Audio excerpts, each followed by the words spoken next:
Hey guys, welcome back to our Let's Play Dragon Age Origins. Okay, last time we killed a bunch of cultists, and Good to see you again. why do you have an exclamation point over your head? No?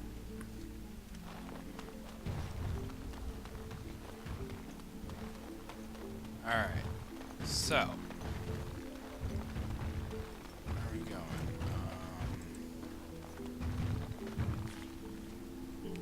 Okay, so we're here.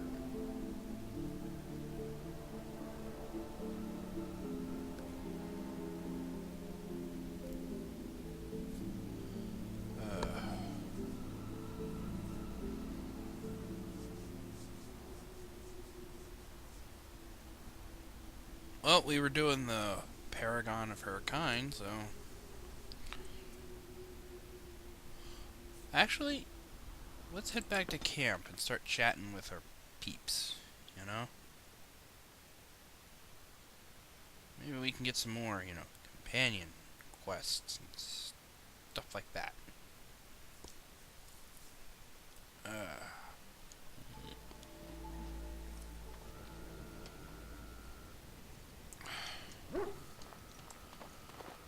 Bark spawn? Pet bark spawn. You goofy puppy.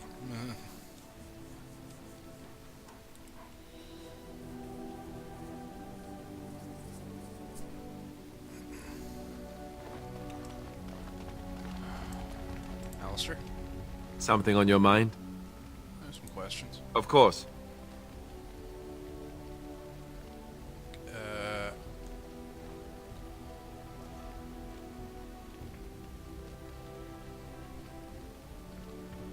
How did you become a Grey Warden?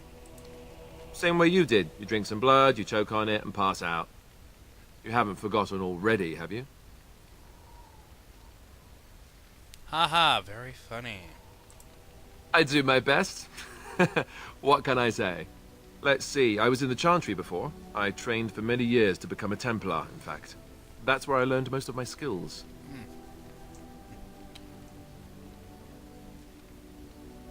You were a mage hunter? That's what I was trained for, though I never got to hunt any actual mages. I ended up joining the Grey Wardens before I took the sacramental vows. It's really for the best. I'm not exactly the Chantry type, if you haven't noticed. I don't think I would have made a very good Templar. The Grand Cleric didn't want to let me go. Duncan was forced to conscript me, actually, and was she ever furious when he did. I thought she was going to have us both arrested. I was lucky. First off, that can't happen. Even the Chantry can't arrest a Grey Warden. The Chantry, no one can arrest a Grey Warden. Because the Grey Wardens are kind of above.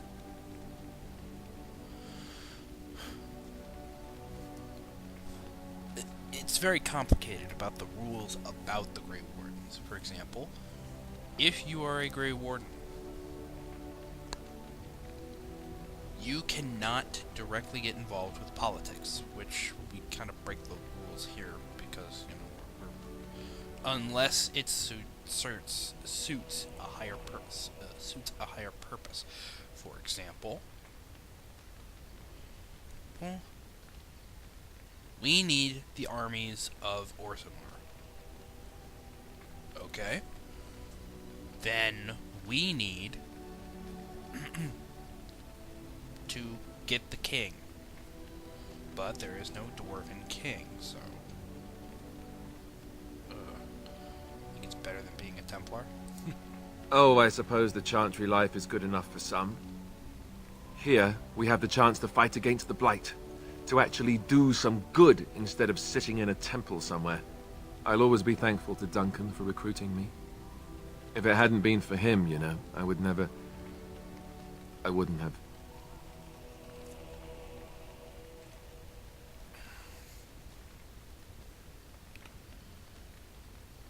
He was a good man. He was. A good man who didn't deserve his fate. That much I'm sure of. Come on, let's go. I think I'm done talking. Well, but Alistair, he was one of the best warriors we ever knew. And he went out the way he probably wanted to go out. By the way,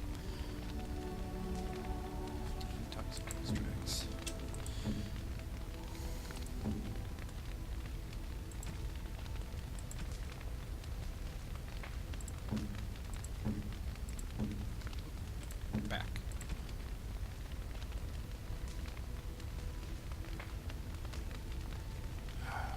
Still not strong enough, huh? Wait, where are you?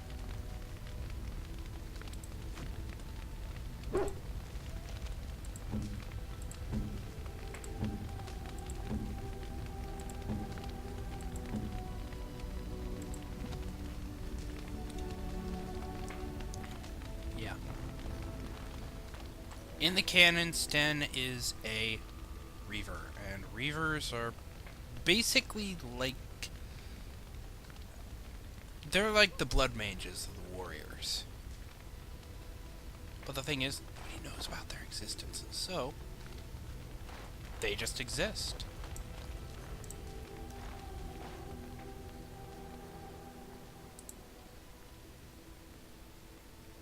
Give all the deep mushrooms.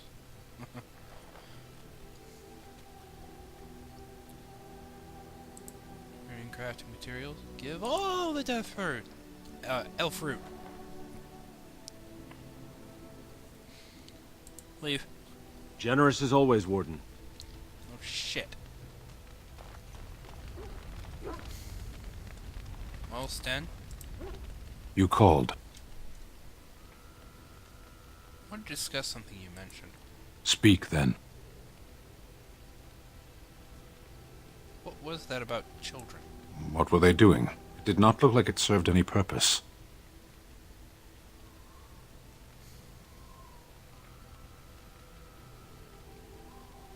They were playing. That word means nothing to me. What do Kunari children do if they don't play?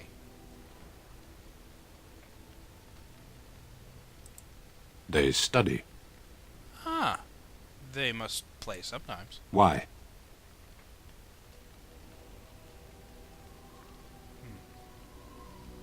Every animal plays, Sten.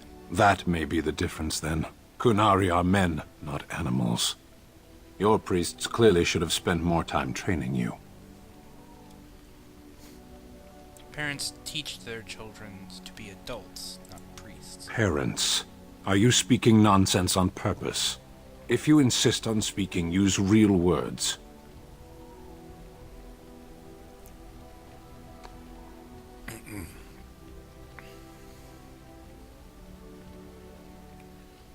What do Kunari call people with children? Tamasrans. But the Emekari are not theirs. They belong to the Kunari, not the priesthood. Ah. Don't own children. They're the ones who birth them. So they're raised by the priests, but they belong to everyone? Yes. Ah. Can we move on? Let's go. As you wish. Well, that's an interesting way of raising children. Okay, so the children don't belong. If me and, let's say, Morrigan have a child, if we were all Kunari, everyone would have a say in how we raise it. Correct? That's interesting. It's a very unique way of raising children. Global village.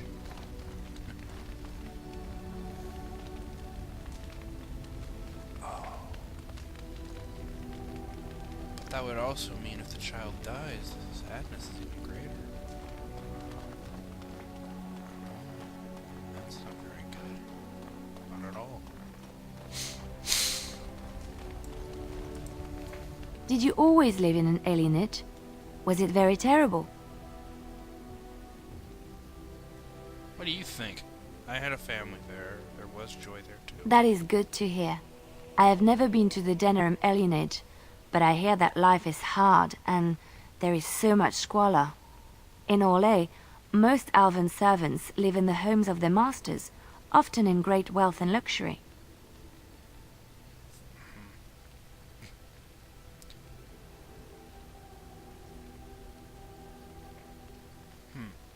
I bet they are treated cruelly like dogs. Yes, but some humans are treated cruelly too. It is not just elves. A well-trained elven servant is highly valued in Orlais. They are nimble and dexterous, and many people find them pleasing to look at.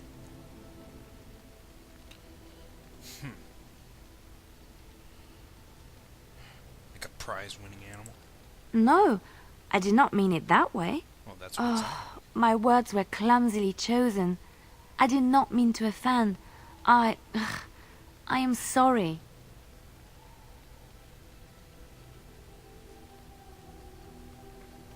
I am an elf, but more than that, I am a person. Of course.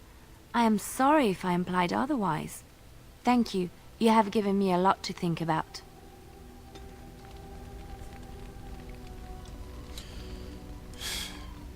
Shit. Here I am. Oh, this should be good. Go ahead. Tell me about Antiva. Or what's your opinion of the Dalish? I know little enough of the Dalish other than the fact that my mother was one, or so I was told.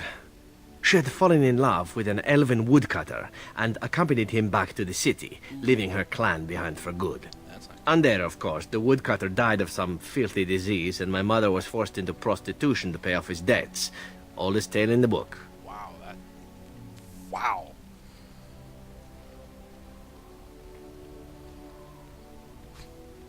Was the woodcutter your father? How should I know? My mother was a whore, as you'll recall. None of the other elven boys in the whorehouse knew their fathers. I was not so unusual. I didn't know my mother either, of course. She died giving birth to me. My first victim, as it were.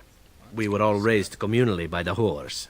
It was a happy enough existence, ignoring the occasional beating. Until eventually I was sold to the crows. I brought a good price, so I hear.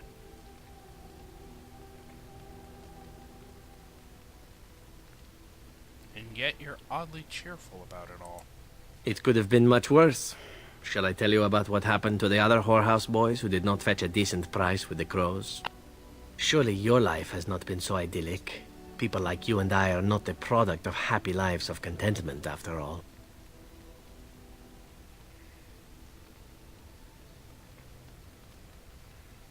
Say that again. My original point is that my mother's Dalish nature was always a point of fascination for me. Through all the years of my crow training, the one thing of my mother's that I possessed was a pair of gloves. They were of Dalish make, I knew that much, and beautiful. I had to keep them hidden, of course, as we were not allowed such things. Eventually, they were discovered, and I never saw them again.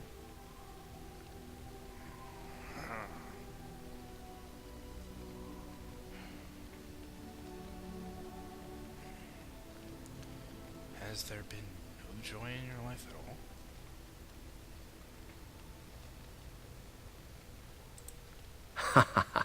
Oh, there has been plenty. To tell the truth, it is because I expected nothing more. Still, even I eventually thought that it would be better for me if I ran off to join the famous Dalish when one of their clans drew near Antiva city. Naturally, the reality did not live up at all to the fantasies I had constructed as a boy, staring at those gloves. But such is life. Come, enough talk of the Dalish. Let us move on.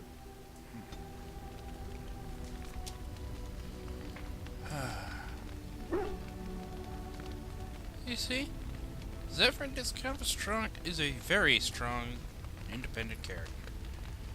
Because think about it. Look at him. He lived a completely horrible life. Beaten up by whores, raised in a whorehouse. Yeah. Assassin. And mother kind of sucks for him.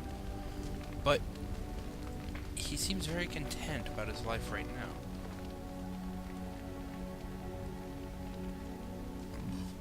Excuse me. Most people in his place would probably be incredibly angry. You're quite taken with each other, aren't you?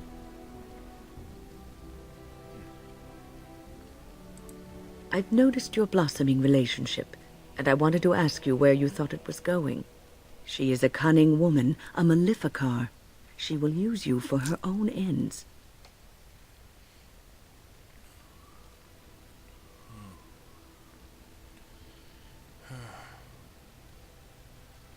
Well, she can certainly try, but she will... Oh, well. Oh, I trust Morgan. I am telling you what I see and what my instincts tell me. And even if the feelings you share are genuine, this affair may not be the best thing for either of you. You are a Grey Warden. You have responsibilities which supersede your personal desires.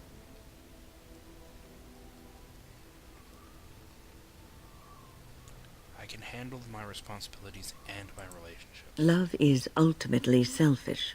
It demands that one be devoted to a single person who may fully occupy one's mind and heart to the exclusion of all else. A Grey Warden cannot afford to be selfish. You may be forced to make a choice between saving your love and saving everyone else. And then what would you do?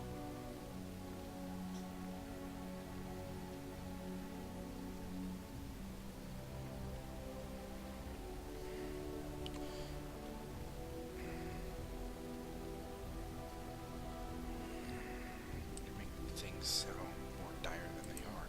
Nothing is certain. Not in these times. You cannot take anything for granted. I want you to be aware of this.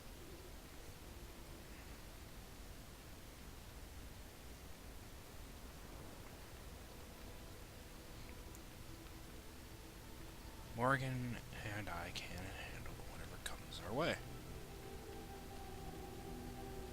I'll consider what you have said. I am just trying to minimize the suffering that may come to either of you. I have given my advice. Do with it what you will.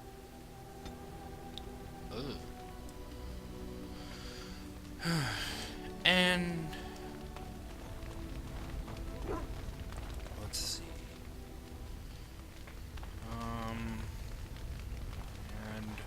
Shale. It speaks. I would have expected golems to be different. Different? Different than what? Different than a statue? Different than a log? Should I talk in a monotone? Yes, master, I exist to serve the master. I shall kill for the master and only for the master.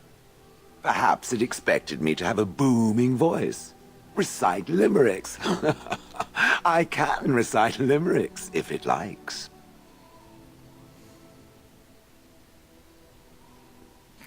Are they dirty limericks? Mostly they involve slaughtering pigeons in creative and invasive manners. Ooh. I have never met another golem. I have no idea what one might be like, or why I wouldn't be like them. Why? Has it met other golems? Did they not sound as I do? You just seem very... I have no idea what golems sound like. I don't know what other golems might be like, but I am already superior by virtue of my free will. This is a good thing.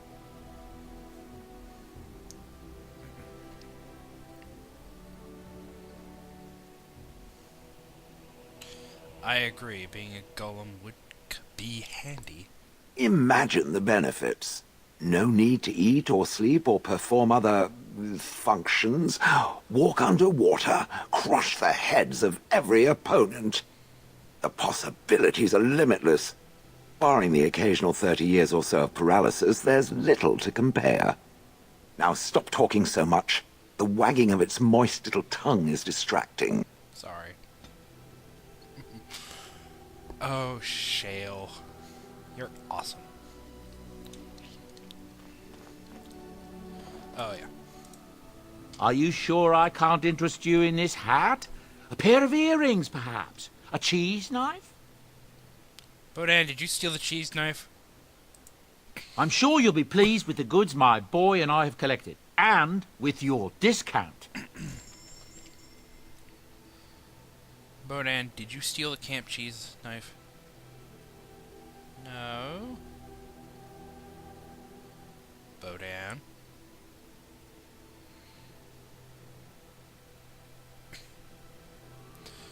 I think Bodan stole the camp cheese knife.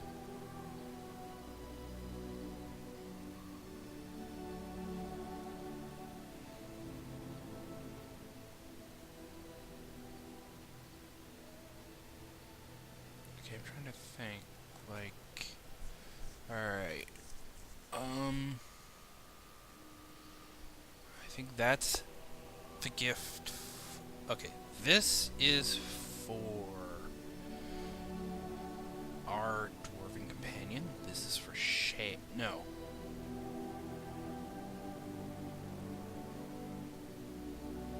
Oh, crap. I don't know what goes to what.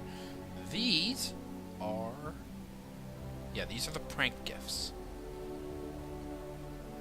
The Chant of Light, unabridged. That's for Morrigan. And that is for Shale. Uncrushable Pigeon.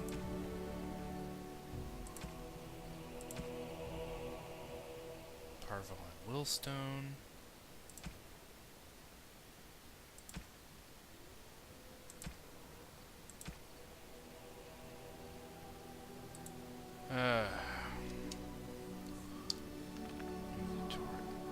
Morgan's Ring. Spell Ward.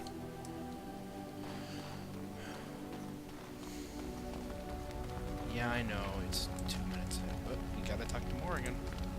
Your desire? Discuss this person. We are in camp, so 'tis as good a time as any.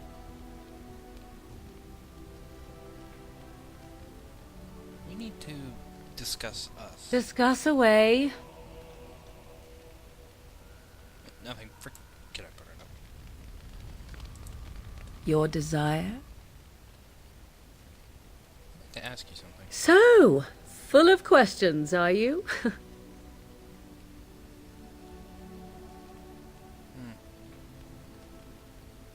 you grow up in the Kokori Wilds? Why do you ask me such questions? I do not probe you for pointless information, do I?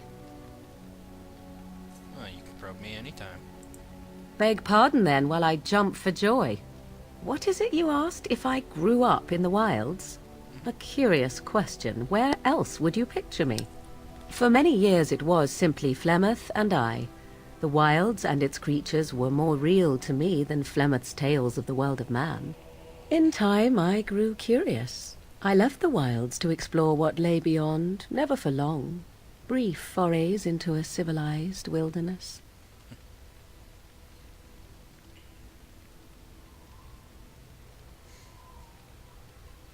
And you remained unnoticed? For the most part. Flemeth taught me well. For all that I had been taught, however, the truth of the civilized lands proved to be overwhelming. I was unfamiliar with so much. So confident and bold was I, yet there was much that Flemeth could never have prepared me for.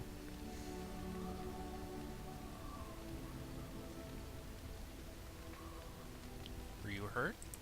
Was I hurt? What manner of simpering weakling do you take me for? Sorry. Only once was I accused of being a witch of the wilds, and that by a chastened who happened to be travelling with a merchant caravan. He pointed and gasped and began shouting in his strange language, and most assumed he was casting some curse upon me.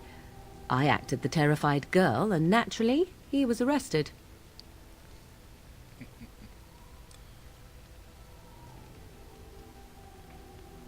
That was quick thinking. Men are always willing to believe two things about a woman. One, that she is weak, and two, that she finds him attractive. I played the weakling and battered my eyelashes at the captain of the guard. Child's play. The point being that I was able to move through human lands fairly easily. Whatever humans think a witch of the wild looks like, 'tis not I. Not that I did not have trouble. There are things about human society which have always puzzled me, such as the touching. Why all the touching for a simple greeting?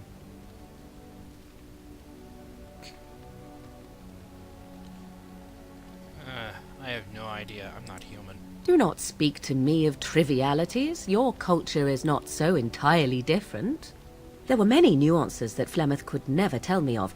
When to look into another's eyes, how to eat at a table, how to bargain without offending. None of these things I knew. I still do not understand it all, truth be told, but then I gave up long ago any hope of doing so. When I returned to the wilds last, I swore to Flemeth that I had no intention of leaving again.